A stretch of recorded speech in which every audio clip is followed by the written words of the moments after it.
के चुनल अपने पसंद के चुनल बियाह सटक हट गइल त छोरी अगुए के साथ भाग गेल बाराती सब घूर गेल।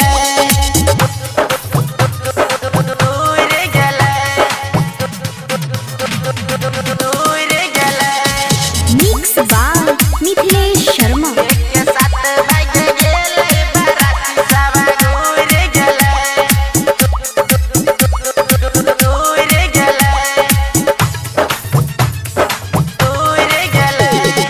कुछो ने करा सुझै छै खाली मजा लुटै छै कई कई ऐसन कांड हो गेलै बदनाम हो हल्ला गुल्ला सगरो करा भइल बाप के नाम घिनै लगे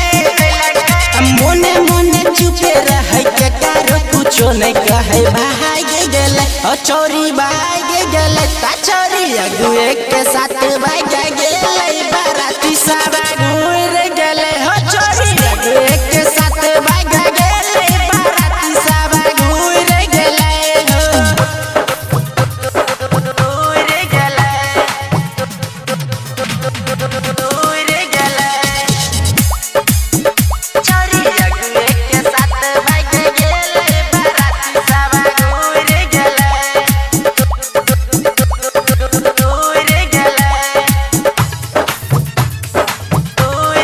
पहले से हमारा शक रहे छौरी के धंधा गलत रहे कोई कुछो जब बोलता ओकरो से लड़ाइत रहे